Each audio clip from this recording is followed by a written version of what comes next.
Hello दोस्तों, स्वागत है आपका एक बार फिर से कमल एकेडमिक कोच में। आइए आज फिर से कुछ नया सीखते हैं। Good morning, student. Today we are going to study 11th chapter of SST. The name of this chapter is The Revolt of 1857. Means 1857 का विद्रोह.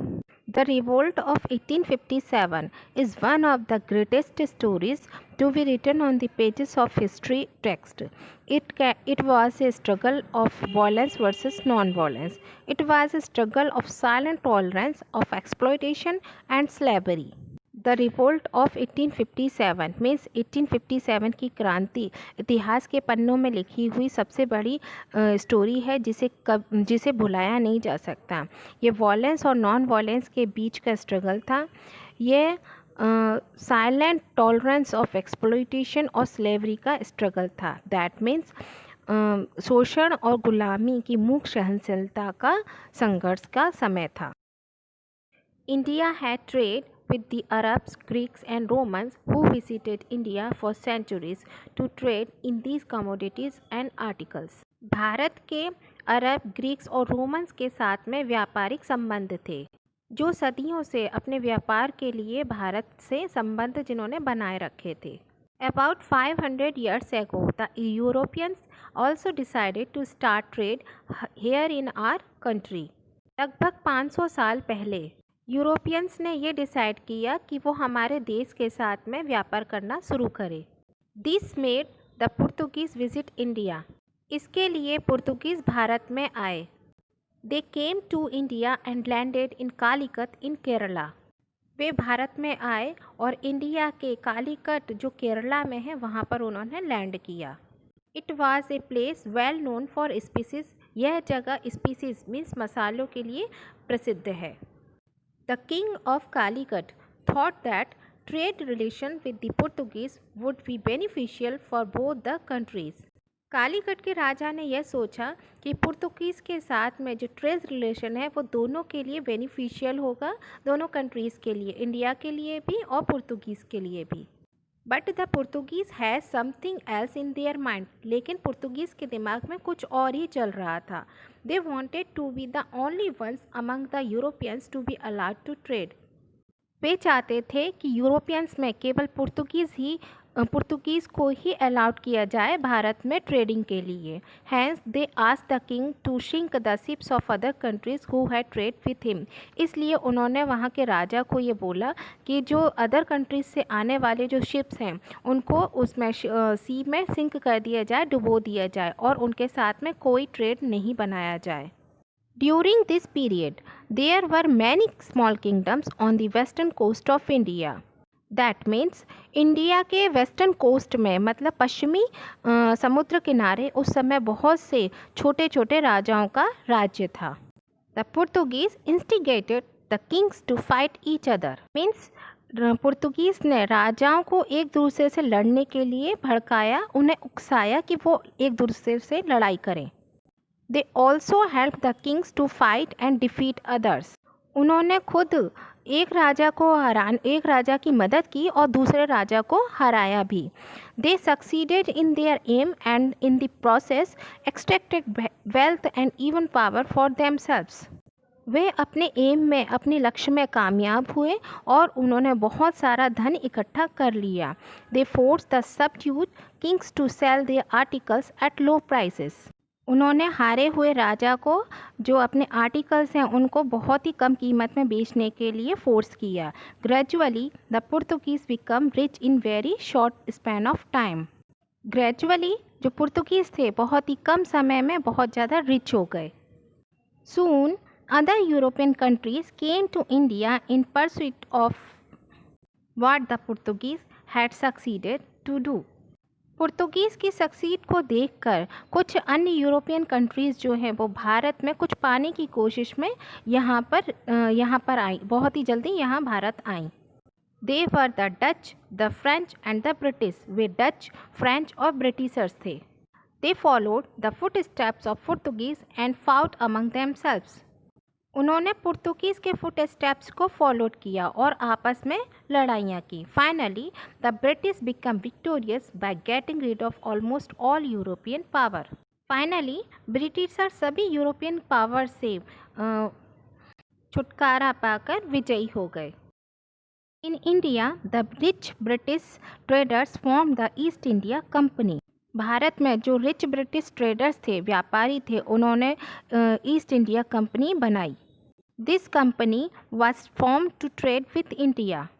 इस कंपनी को भारत से ट्रेड करने के लिए बनाया गया। They started their trading at Surat which is in Gujarat. उन्होंने अपना ट्रेड व्यापार जो है सूरत से स्टार्ट किया, जो कि गुजरात में है। Surat was one of the most prosperous ports during those time. Surat उस समय बहुत ज़्यादा प्रॉस्पेरस पोर्ट था, पोर्ट मीन्स बंदरगाह था। Chennai means Madras, Kolkata and Mumbai Bombay were also used as ports later. Chennai, जिसे उस समय मद्रास कहा जाता था, कलकत्ता और मुंबई, जिसे उस समय बॉम्बे कहा जाता था, उसके बाद जो है पोर्ट्स बने थे, बंदरगाह बने थे। The Britishers in order to protect their godowns in these places started maintaining their armies here. Britishers ने अपने गोडाउंस को प्रोटेक्ट करने के लिए वहाँ पर आर्मी रखना भी स्टार्ट कर दिया कि उनका जो गोडाउंस है उनको किसी तरह का कोई नुकसान ना हो, और उसकी प्रोटेक्शन के लिए उन्होंने आर्मी वहाँ पर रखना स्टार्ट कर दिया। अ नवाब named Sirajuddaulah, who was the ruler of Bengal during those times, did not like the British traders building forts of maintaining armies. Siraj-ud-Daulah नाम के एक नवाब थे जो उस समय बंगाल में राज्य करते थे। उन्हें ब्रिटिश ट्रेडर्स का फोर्ट्स बनाना, किले बनवाना और उनके ऊपर आर्मी रखना उन्हें बिल्कुल भी पसंद नहीं आया। They ordered them to remove their guns from their forts. उन्होंने ब्रिटिशर्स को ऑर्डर दिया कि वो फोर्ट पे से, अपने किलों पे से अपनी जो सेनाएं हैं या अपनी जो गन्स हैं उनको वहाँ से हटाना शुरू कर दें। But the Britishers had no intentions to obey his order. Britishers का उनकी आज्ञा का पालन करने का कोई इंटेंशन नहीं था, इरादा नहीं था। This resulted in the battle of Plassey in the year 1757। इसका परिणाम यह हुआ कि 1757 बैटल प्लासी की लड़ाई हुई। The result was the victory of the British who become a strong power in Bengal now. इसका रिज़ल्ट ये हुआ कि इस लड़ाई में ब्रिटिशर्स की जीत हुई और वे अब बंगाल के बहुत ज़्यादा पावरफुल पावर में आ गए। The other small kingdoms of India were fighting among themselves, which gave the Britishers the golden opportunity. Bharat के जो कुछ छोटे राजा थे वो भी आपस में लड़ने लगे, जिसके परिणाम स्वरूप क्या हुआ, ब्रिटिशर्स को गोल्डन अपॉर्चुनिटी, सुनहरा मौका मिल गया। They helped kings to fight each other and gradually they succeeded in capturing large parts of India. वे राजाओं की मदद करते थे लड़ाई में और जल्दी ही उन्होंने भारत के ज़्यादातर पार्ट्स में कब्जा कर लिया।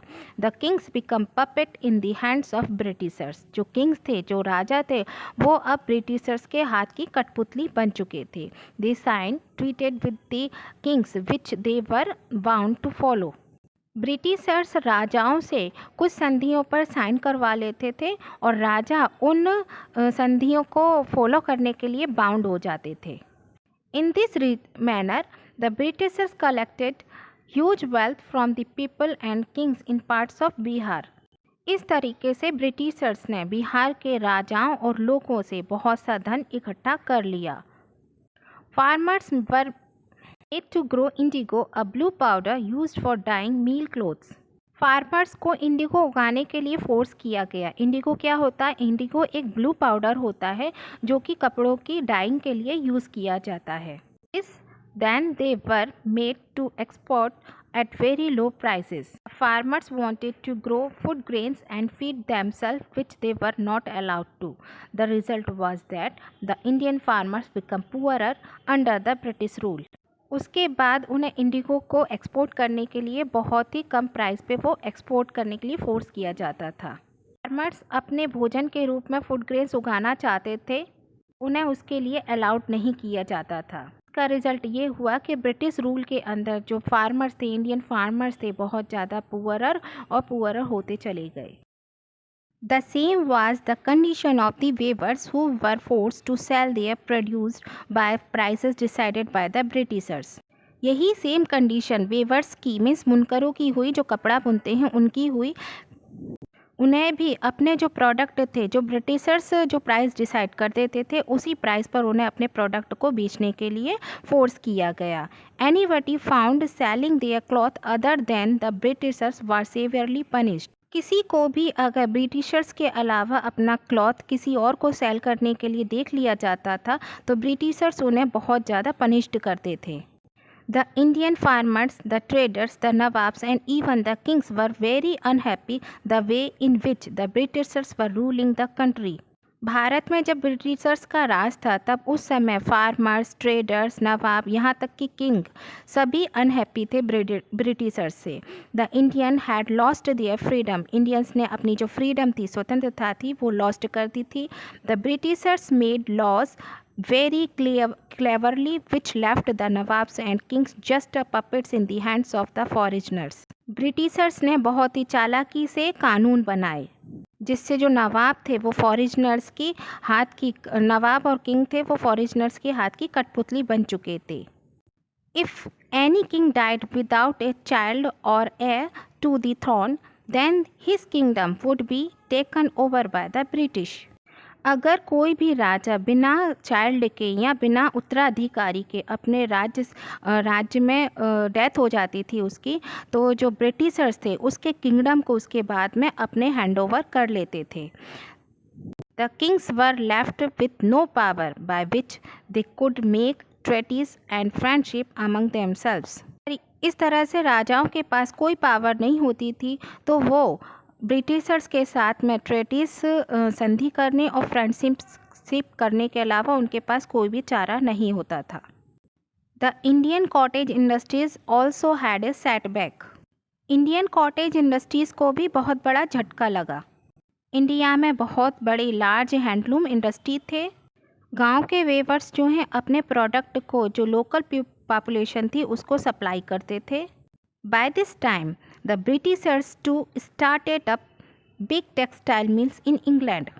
उसी समय ब्रिटिशर्स ने इंग्लैंड में बहुत बड़ी टेक्सटाइल मिल्स जो हैं वो स्टार्टअप कर दी। उन्हें कपड़े बनाने के लिए कॉटन की आवश्यकता थी। हैंस जो कॉटन था वो भारत से बहुत ही कम प्राइसेस में, वेरी लो प्राइसेस में एक्सपोर्ट किया जाता था और जो कपड़ा इंग्लैंड से बनकर आता था उसे भारत में बहुत ही ज़्यादा हाई प्राइसेस में बैक शोल्ड किया जाता था। This practice of the British left Indian weavers jobless. इस प्रैक्टिस से ब्रिटिशर्स ने इंडियन वेवर्स को जॉबलेस कर दिया। इंडियंस के पास कोई भी ऐसा कोई चॉइस नहीं थी जिससे वो ब्रिटिशर्स द्वारा बनाए गए कपड़े को या उनसे लिए गए कपड़े को खरीदें। उन्हें वो कपड़ा हर कीमत पे खरीदना पड़ता था। इस तरह से ब्रिटिशर्स ने बहुत बड़ी जो वेल्थ थी वो इकट्ठी कर ली। Indians were not allowed to start their mills और फैक्ट्रीज। इंडियंस को बिल्कुल भी अलाउड नहीं था कि वो इंडिया के अंदर अपनी मिल्स या फैक्ट्रीज बनाएं। When things got unbearable there was a revolt. जब थिंग्स अनबियरेबल असहनीय हो जाती हैं तो रिवोल्ट या लड़ाइयाँ या क्रांतियाँ होती हैं। A revolt was not possible earlier because it was never at one time that all expressed their unhappiness. इससे पहले रिवोल्ट शुरू होने का कोई कारण नहीं था क्योंकि उस समय सभी अनहैप्पी नहीं थे। The first revolt took place in the year 1857 exactly 100 years after the battle of Plassey. जो पहली रिवोल्ट हुई थी वो 1857 में हुई थी जो कि एग्जैक्ट 100 ईयर्स बाद हुई थी। प्लासी की लड़ाई के जस्ट 100 ईयर्स बाद हुई थी which was the start of the British rule in India, जो कि ब्रिटिश रूल में भारत में स्टार्ट की गई थी। 1857 की जो रिवोल्ट थी वो ब्रिटिश राज में पहली लड़ाई थी जो भारत में शुरू हुई थी। Nothing like the revolt of 1857 had happened earlier during the British rule. इससे पहले ब्रिटिश रूल में 1857 की जो क्रांति थी उसकी तरह से कोई क्रांति नहीं हुई थी। It was an important landmark in the history of Indian struggle for freedom. यह इतिहास में भारतीयों द्वारा किया गया पहला स्ट्रगल था, लैंडमार्क था, मीन्स मील का पत्थर था जो कि भारतीयों द्वारा अपनी स्वतंत्रता के लिए किया गया था। It was a revolt started by Indian soldiers who were serving the British Army. यह इंडियन सोल्जर्स द्वारा किया गया रिवोल्ट था जो कि ब्रिटिश आर्मी में सर्विंग करते थे, काम करते थे।